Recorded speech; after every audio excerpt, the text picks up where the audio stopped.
Welcome, Jen. Thanks for coming to have this little chat with us here. And again, the course is to help educate individuals who are working with deaf and hard of hearing students. And many people already know what it does take to become a registered interpreter. But if you could explain your journey into your role as a registered Waverley interpreter, that would be great. Sure, not a problem.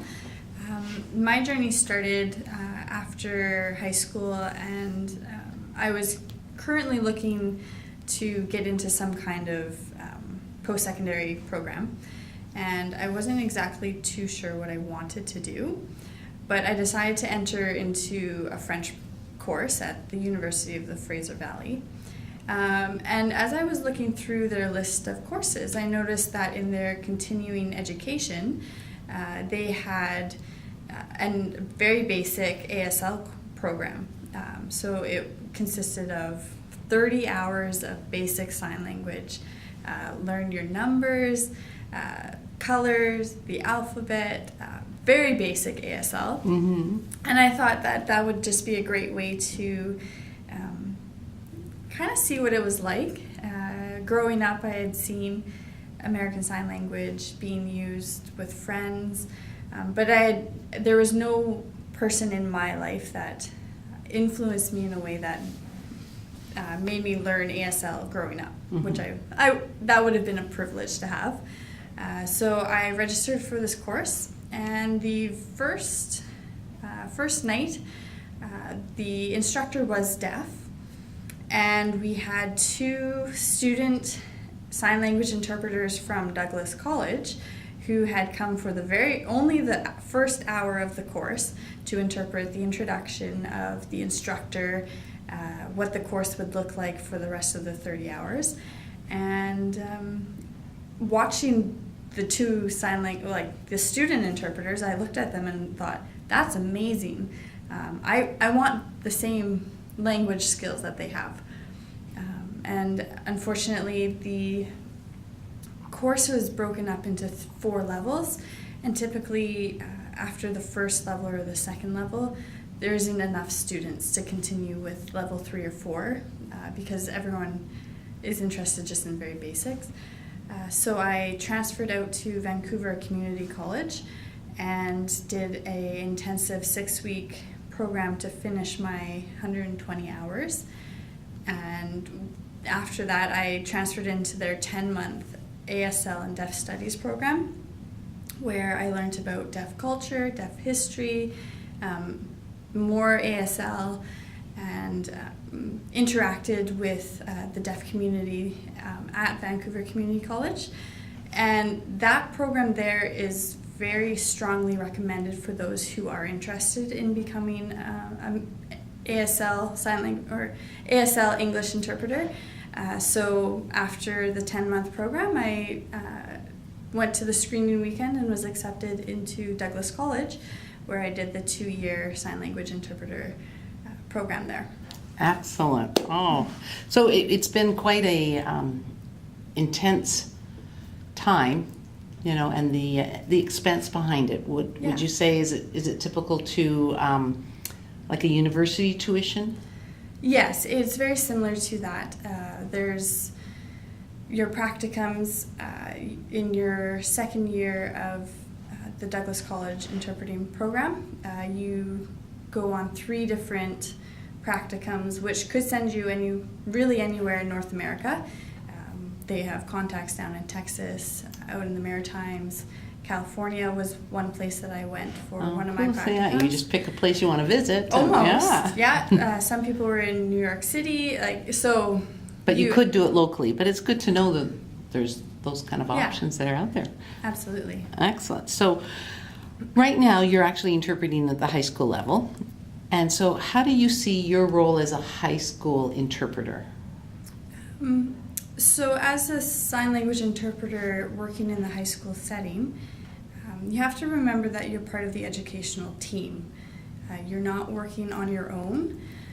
You're not working with the deaf student and solely for the deaf student. You're also there to work with teachers, to relay information to them where they might not be able to see or recognize those types of skills that they might be able to see for themselves when working with hearing students.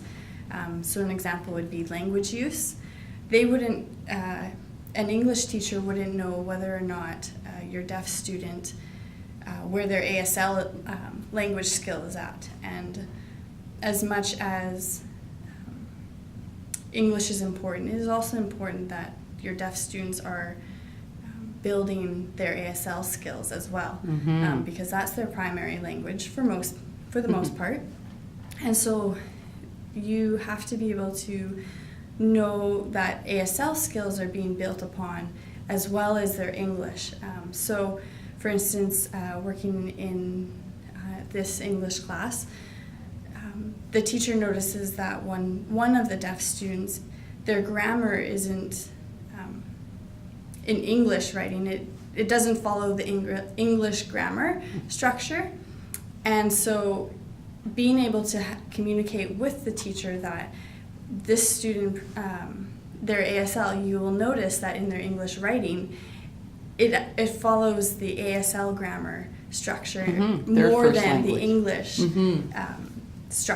grammar structure. So being able to recognize that you're part of the educational team where you need to relay information to them so that they can continue to adapt to what that student needs as the teacher. Have you, I know you do some university interpreting, but have you ever done elementary? I've done a little bit of substituting at the elementary level, but for the most part I've worked in high school level and post-secondary. So like here in the district, we sometimes use the term educational interpreter. I know in other districts sometimes they're called the visual language interpreter. So in your mind, having done some freelance and now being in the school system, what do you think the difference might be between like a freelance interpreter and an educational interpreter? The first part is you're working with children or young adults in the high school level, elementary school level. So how you approach a situation would be much more different than if you're a freelance interpreter and you show up for a one-off appointment. You don't build the same relationships that you have when you're in the educational system between the other staff and the deaf clients that you're working with. I mean, working in the high school, I see the same students 6 hours a day, working with them. You know, it's hard to put your personal life aside and pretend that you're not a human being. And if you were to come across as very robotic in the school and not share life experience with your students, then it can be very off-putting. Yeah, and I think you hit on a key, like it's that relationship. You want a relationship with those students or student. So now often because some deaf and hard of hearing students, they have some language delays, or like you were saying, the difference with the grammatical structure, they need that extra support. If they're in the a learning support block or an LA block, again, districts use different names for them, but time where there's one solid block where students get help, there is often that learning support teacher in the room or the teacher of the deaf and hard of hearing. But as an educational and interpreter, how do you find your role in the LA room, if I call it the LA room, the learning support block? That would depend on the subject. Sometimes, and it depends on who you're working with, who the student is. Sometimes the goal is the student needs to learn to be able to communicate with peers more than having conversations with adults and teachers. So in that case, if there's the available peer mentor, maybe a grade 12 student able to come alongside the younger students to be able to work with them, that can be a better scenario. I find for myself, because I'm in the classroom and I know the goal of the teacher and why they have an assignment the way they do, or how the teacher instructed students to learn a certain concept, Sometimes it's easier for me to just either let the learning services teacher know how the classroom teacher had presented that information, so that the LA teacher can then come alongside the student to support them. Sometimes it's easy for me to just clarify, because maybe it's more of a language. The reason why the concept wasn't necessarily coming across was because the concept from one language to another is more difficult to understand, or it depends. I've kind of done a lot of the different types of approaches, whether it's myself sitting down with the student and going over some things, whether it's the peer tutor coming alongside grade 12 student working with them, or the LA teacher. And I wouldn't say that using just one approach is the best way. I think that it requires a variety of approaches, so that they can, the student again gets these concepts from all different people, and maybe one person has a different way of explaining it than a grade 12 student who is now started to build on those basic concepts that they've learned in grade 9. And you again said it, you're part of that team. Yeah. And then just whatever needs to kind of be done to kind of really give the student the information they need. And so terrific. Now, do you have any advice or tips that you might give to a newly trained interpreter entering the school system? Yeah, I think one of the best things that one of my mentors gave to me was be really self-aware of your skill level when you're thinking of applying for a position. One of the reasons why I felt confident with my choice to work in the educational system was because before I accepted the position, I asked about the students I would be working with. So that because when you're the educational interpreter, you could potentially be the only language model for that student. And so you need to be confident in your abilities working with a student. And so for me, before I accepted the position, I asked about the students that I would be working with, and I got their background, and knowing that one of the students I worked with comes from a deaf family, has several generations of deaf people in it. So for me to go into that situation and to work with this student, I was not the only language model working with them, that they were getting exposure from their home life, from the community, from their friends, and not only that at school. So I think that really helped. So for someone interested in working in the educational system, to just kind of reevaluate your skill level, and if you feel comfortable, confident, even if you have the chance before you accept the position.